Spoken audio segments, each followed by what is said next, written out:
Hi, everyone, and welcome to another episode of Women Like Me Stories in Business. I have a fellow author on with us today, so I'm excited to introduce you to her. And we are going to have a great conversation. She's going to tell us about her book. And so let me give you a little intro on our guest. So today I'm joined by Christina Ditchkofsky, a nurse, an author, a trauma-informed writing guide who helps women put language to experiences they've never been able to explain. We're going to talk about childhood trauma, emotional abuse, control, and how these experiences shape identity, decision making, and self trust. And most importantly, how writing can become the bridge back to your voice. So, welcome, Christina. Thank you so much for being here. Thank you. Thank you. Do you want to tell us a little bit about yourself? Well, you introduced me. I'm a nurse. I'm a master's prepared nurse. My graduate degree is in nursing leadership, and I am in the very last leg of my psychiatric nurse practitioner degree.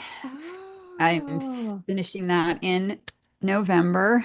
ooh, congratulations. Wow.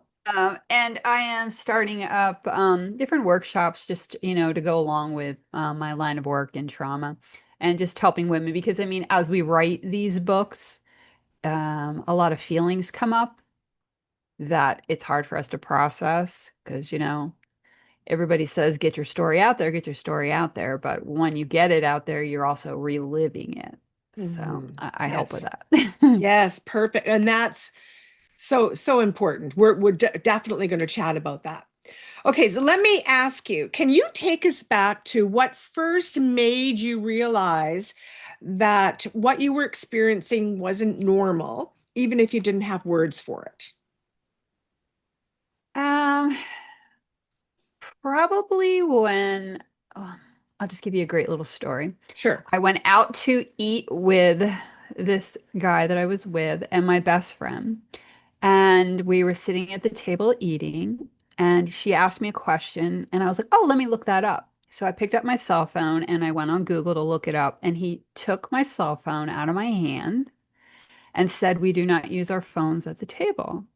And I was like, oh, okay, that's one of his boundaries. All right.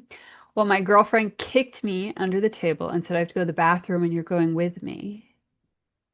And I was like, oh, okay, excuse me. And we went into the bathroom and she literally slammed me up against the wall and went, what are you doing? Get away from him. Mm. I was like, making excuses for his behavior and didn't even realize it. Of course, I didn't leave, but, something in my head was like, why why am I making excuses for him? Like I only knew this man for a month and I allowed him to take my phone out of my hands and treated me like a child. Wow. So when she threw you up against the wall and said, "Hey, sister, like what's going on here?" Was that like did that shift anything? Did it make you kind of wake up a little bit, or did it not really help too much at that particular time? Unfortunately, when you are in these types of relationships, you're so far in that I Yeah. mean, everybody else sees it, but you're just like, what is wrong with them? They just don't want me to be happy, you know? Right. Because you Yeah. cannot, I literally could not see it. I was, Mm, like I said, making excuses for his behavior. yeah. Wow. Wow. Well, so many will feel something's off, but they can't explain it. So why do you think it's so hard to name the abuse or the emotional abuse or the control? Um, they are doting on you in the beginning. They ask you all these questions. They're constantly wanting to know you. And it's like, oh my gosh, this guy like is so interested in me. He genuinely cares about me. He wants to Mm, know everything there is about me. And they just continuously get to know everything, all of your weaknesses, all your faults, all the things you love, all the things you don't love. And they build this all up to the point where you are so drawn in, like you can have come from a perfectly healthy family. You could have had an amazing upbringing, had no issues at all growing up, and still get pulled in by these types of people because it's just so addicting. And then out of nowhere, something small will happen. And you'll have already been so pulled in at that point that you now make excuses for it and you don't see it. And they usually start out very small. And it's like a total turn, and you're like, whoa, like you just go into shock, and that, they'll blame it on you. If you didn't do this. And then you Right. start to question yourself because up until that point, it has been like literally the most amazing relationship you've ever been in your life. So, how did we have this switch? Maybe it is us because we most likely have been in bad relationships before and they've ended. So Hmm. we can easily believe that. We told them Yeah. all of our secrets. Yes. Yes. It's almost like when you just said that, I thought in my head, I thought, well, it's like you've given them the ammunition they need, Yeah. stuff to hold against you. Wow. So I want to ask you something because you said you can grow up in a perfectly good family, everything's great, and that still fall into this. But your girlfriend didn't seem to be falling into like she saw it. So what do you think? Like if I'm just curious, like we must have something lacking to Um, fall for it. No? Like is there like a need of some sort? Well, oh yeah, I think there's got to be a need of some kind because I mean, like all of us, like that's one of the things I concentrate on. All of us have trauma. Right. So growing up, you could have had the most amazing experience, but that little 5, 6, 7, 8-year-old who just had a really bad day at school or something, and you came home and your mom was busy. Maybe your mom and dad were in a little bit of an argument, or somebody died, or something happened, and your mom is preoccupied in her moment and you just come to her all excited. Maybe, you passed the test or you drew this amazing picture, whatever it is that happened. And you want to talk to her, and she just goes, "Not right now, honey." That Mhm. at that moment, that child didn't get what they needed. And that carries on throughout our life. Right. Yeah. Wow. So, these are like, I don't know, they talk about like your shadow work or, like these are the Yes. little shadows within us that Yes. Yeah. they're not bad things. They're just things that we carry on into our adult relationships. Right. And in a situation like that, it's nobody's fault. It's just the family is traumatized from the situation. Yeah. Yeah. Wow. Well, how does childhood trauma or toxic relationship dynamics shape the way we see ourselves as adults? Yeah, they totally shape us. I know growing up, a lot of people, they're ignored or, they don't get what they really need. So you may now be a people pleaser. You may put your needs aside all the time. And you may want to say no to something because you're overwhelmed, but at the same time, you don't want to hurt their feelings because you're trying to give them, you're always trying to give what you wanted, what you're lacking, or, you just totally could not in any way, shape, or form understand how this person who says they're your friend doesn't give you the same amount of time and effort that you give to them. So you're like, Mhm. well, am I the only person?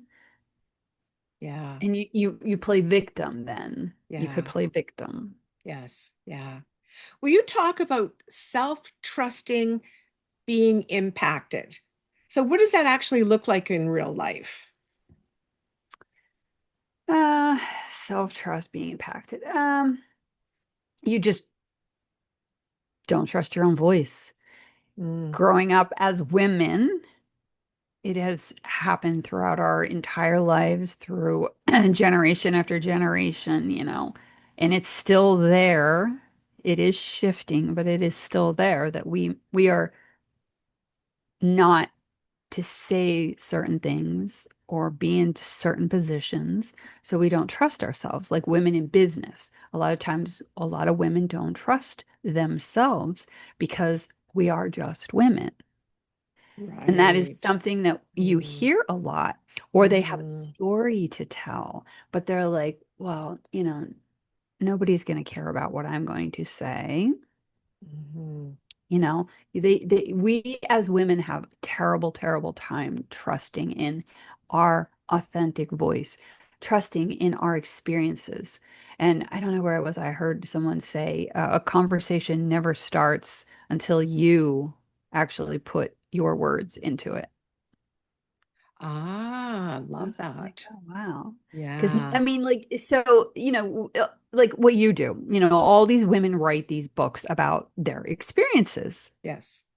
And they're like, well, why should I write about mine? So what? I was in an abusive relationship or I grew up being beaten. Who cares? All these other people write these books. Yes, but that's their experience.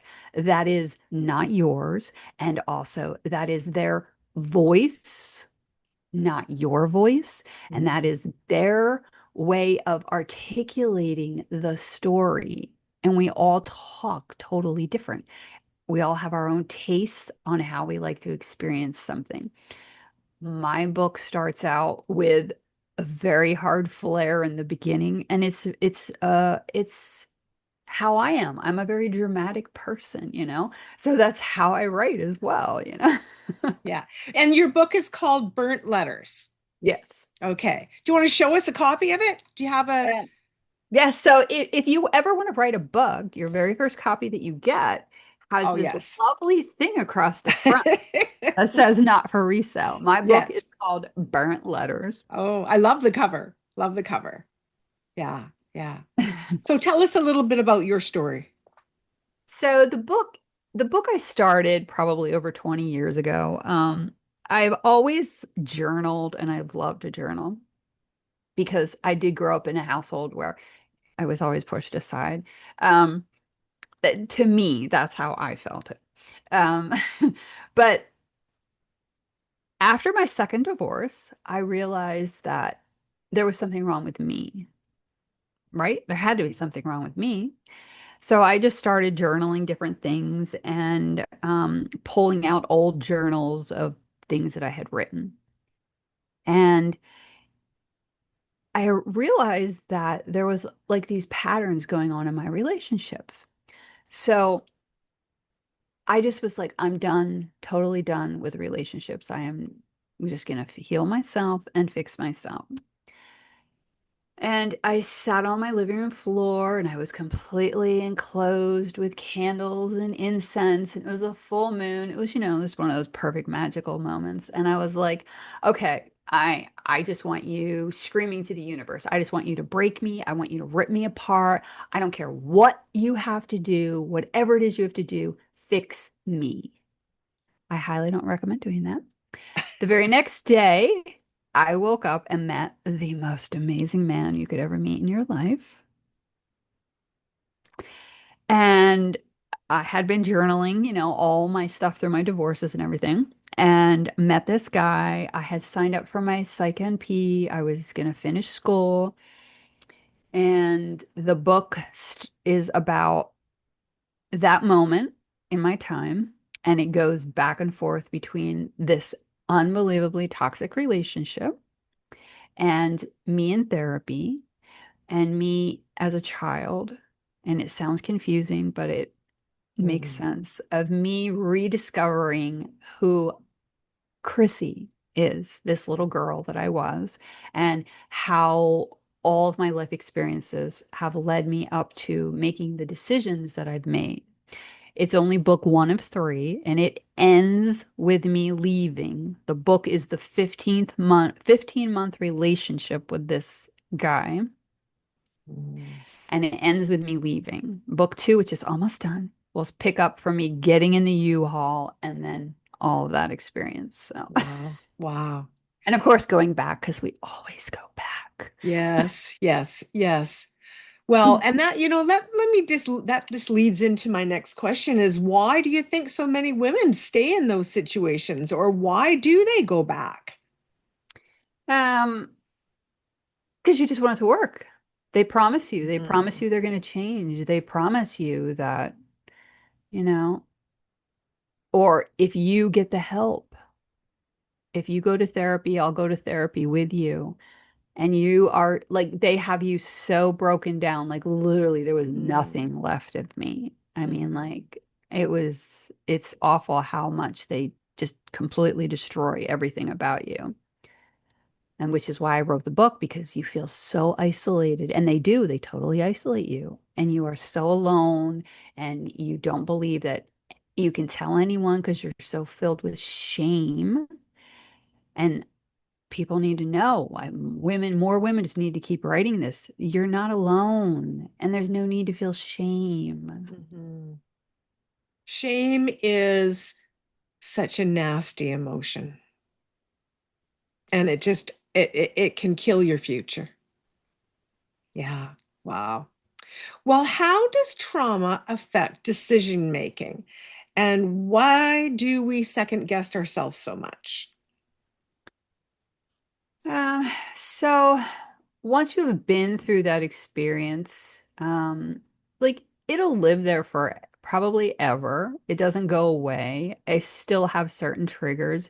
If someone says something or does something like moves fast or like gets angry and I'm out somewhere, I live in a big city, so and somebody grabs something and like there's a lot of big banging, it's like I look like and I get that feeling because it's going to be in there forever, but you can Mhm. heal and work through it. I'm sorry, repeat the question one more time. Sure. Sorry. Yeah. So how does trauma affect decision making?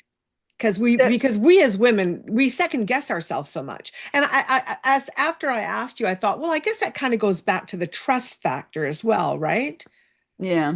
Not trusting ourselves. Yeah, and also so afraid to be in a relationship too. You're also going to be afraid to be in a relationship. You may be afraid to Hmm.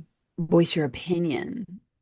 Right. You may be afraid to speak up about anything, even Hmm. talk about what happened, Hmm. um, asking for that promotion, like anything. Yes. Yeah. Yeah. Yeah. Just shut down. Yeah. Wow.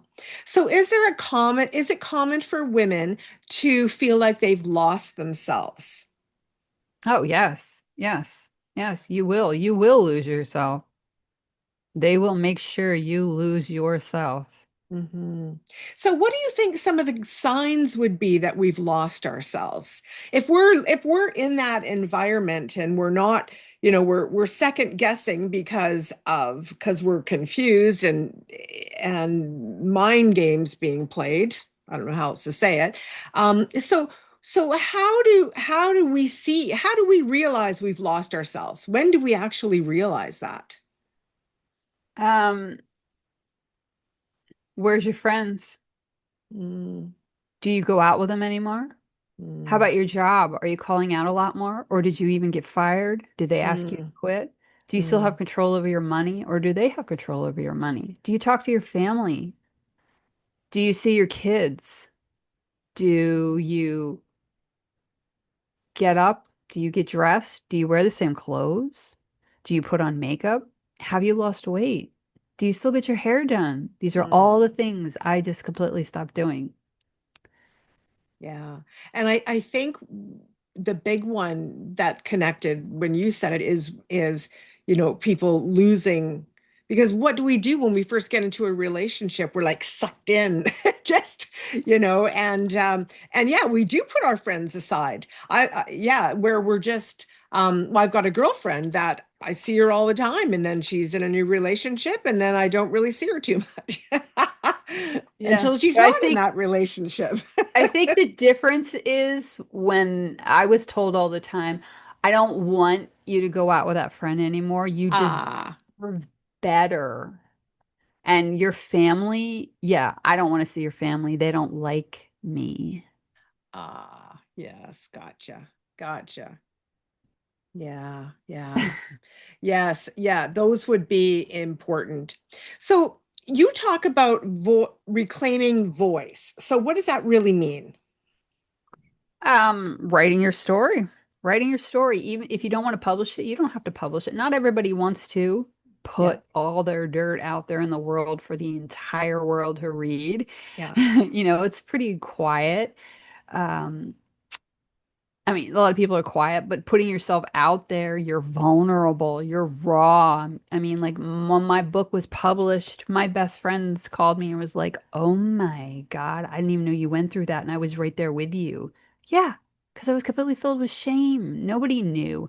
So No. writing it, just write it, go to therapy. Hmm. I totally believe that writing a book, I'm in mental health, writing a book will help you more than any therapist can ever help you. Mm. You will relive it, you will read it again, and you will just be like, it's kind of like an outer body experience. You'll read it and be like, who was that? Like, oh my gosh, I allowed this to happen. And you will slowly heal wounds that maybe you didn't even know were there. You Mm. will awaken parts of you that will just be so glowing and happy, and you will take accountability for your part in it because unfortunately we stay or we Hmm. go back, but you will Hmm. forgive yourself. You will forgive them. You must forgive them because without that experience, would you be who you are today? Right. Yeah. Yeah. So just expressing everything and not being Yeah. afraid to talk anymore and talk about it. I talk Hmm. about it with everyone. Hmm. Hmm.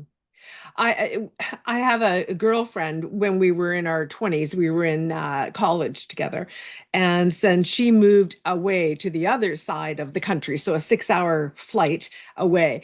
And so we wrote letters back then, handwritten, right? There was, snail mail. And then we didn't talk for, I don't know, 10, 15 years. Or more. We reconnect, and she's got the letters, and she saved my letters all those years. So she mailed them to me. And I was terrified to open them. And when I open them, I'm like, it, it- wow. I can't even believe I was in that headspace, Yeah. you know, and the good thing is I wasn't anymore. But Yeah. but it was a real realization. It was like a wow, like an opening. So when you're feeling like that disassociation from that person that you're reading on the paper. Hmm. Yeah, I mean, that's a little different. I wasn't writing a book about trauma. I was just writing, about my traumatic everyday life. Yeah, but that's still trauma. I know it is. I Like know you it don't is. have to go through a traumatic experience to write a book. Like you have so many things you've gone through, and Yes. no one else has lived your life. No That's one. right. No That's one. right. That's right.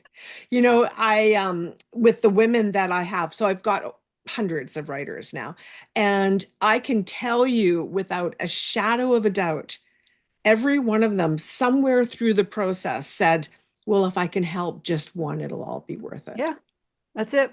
When you write a book, it's for one person. So that's what I teach people. I'm like, so when you're writing your book, I want you to, that's part of the questions I ask. Who? Who are you writing this book for? Now, I want you Yeah. to picture her. You are sitting with her and you are having a conversation with her the entire time you're writing this book. It may be you. Maybe it's the part of you back then Mm, who needed to hear these things, mhm, but you're only writing it for one person. That's it. mm. Yeah. Yeah. Yeah. And I think that there's I don't know if the word is healing, but there's something about that, to think that somebody's, going to hopefully be helped by my story. Oh yeah. I mean, like when Yeah. I go back and I read the reviews on Amazon, it's like, or I have people email me, I'm just like, oh wow, it's so humbling. It's like, Yeah. It's like they're like, oh my God, it's literally like you lived my life. How did you know? Because Yeah. they all have so many similarities that Yeah. Yeah. Wow. So for someone who says, I don't even know where to start, what would you tell her? like of leaving or No, I'm talking, I guess, about writing because we're sort oh, of, about yeah, writing. about writing. Yeah. Where would, for some, yeah, if they say, I don't even know where to start. So the first thing to do would just start writing. Get out a Word document or a journal and just start dumping Mm, everything. In a Word doc, you can just dump and dump and dump, and then you can copy and paste and make sense of it later. But right now, just get it all out because while it's fresh in your mind, write it. If you're still in there going through the experience, journal it in a safe place wherever you can so that you can remember all of this. But the first thing to do is just get those words out. Then mhm, connect with, like you or me or somebody who helps women write their books to get mhm, through it, to get through the mhm. emotions, to figure out what the next steps are, to make sense of it. Yeah, yeah.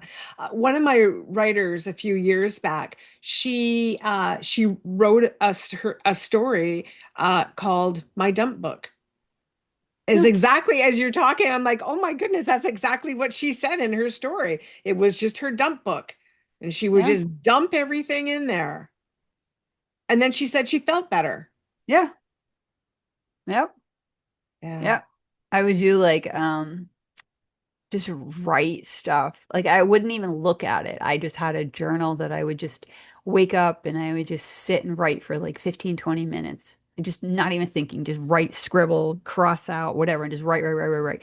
And then Yeah. like later when I was writing my book and I'd go through it, I'd be like, oh my God, I just want to hug her. Oh my God, she Oh. hurt so bad. I can't believe how bad she hurt. But it's like it's crazy the things we think of and just how everything is, but getting that out is the most important part. You can't hold it in, get it out. Yeah. So what happens when a woman finally puts her words to something she's carried for years? It's freeing. It's like, oh my God, I was in a toxic relationship. Wow, he was bad for me. Like she acknowledges it and stops making excuses. And then Hmm. I'm not a victim. I'm not a victim. I'm a survivor. Hmm. I loved what you said in the beginning of our conversation, where you said, um, I'm the common denominator.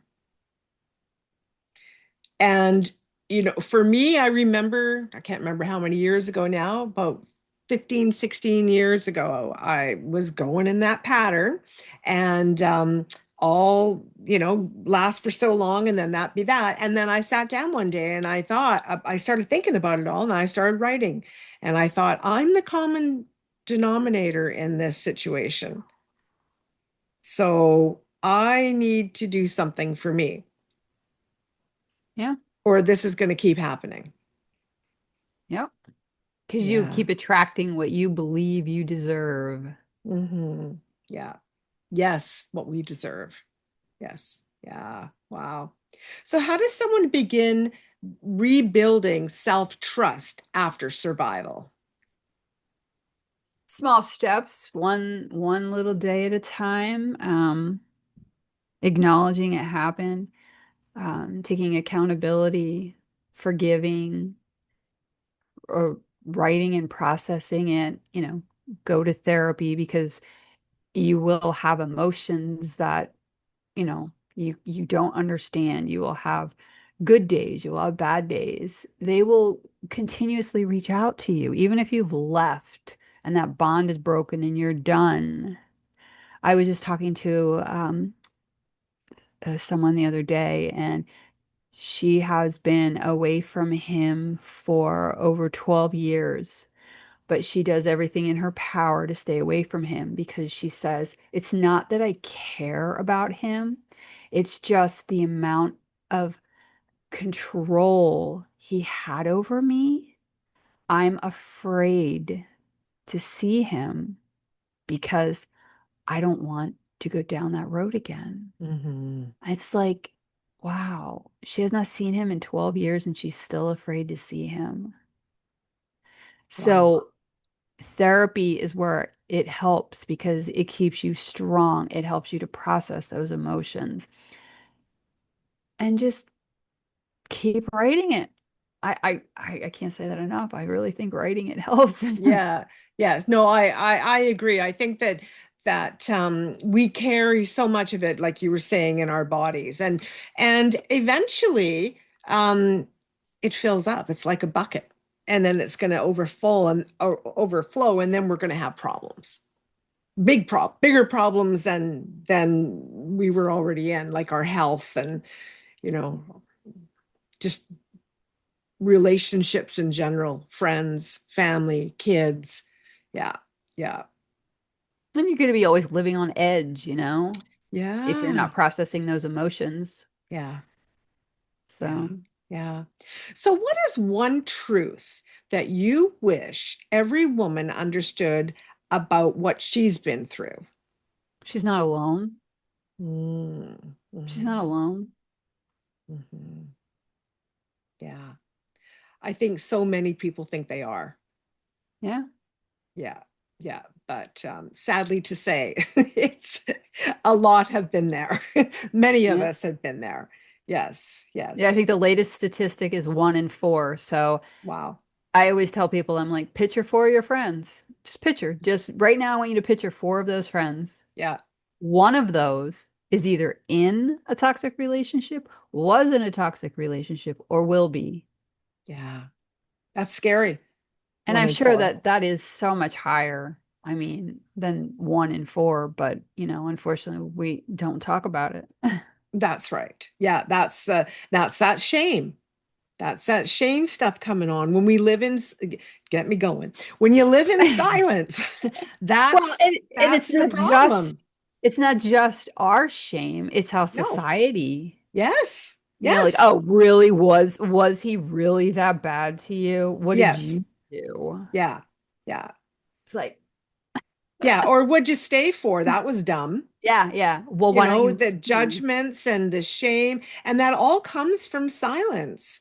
Just Yep. comes from not, like you just said, not talking about it. We have to try to be, not try, we need to be more open about these things. Yeah, Hmm. and believe people. Yeah, so that's one of the things, like when I do book fairs and I talk about my book, I always say, Ah, so my book is not just for women who have been in a toxic relationship. My book is for everyone. If you are a mother, a father, a brother, a sister, a yeah, friend, like if you are yeah, a living, breathing human being, you need yeah, to read my book yeah, because I don't care how bad her relationship is.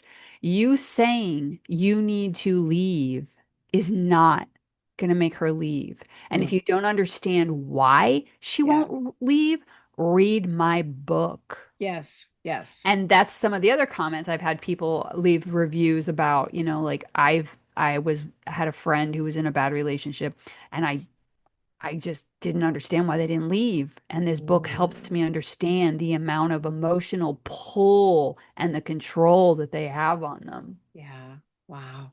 So, Wow. Well, Christina, I hate to say it, but we're almost done. But this has just been so, it's been a really good conversation. And I think that men or women, this is going to be helpful to them.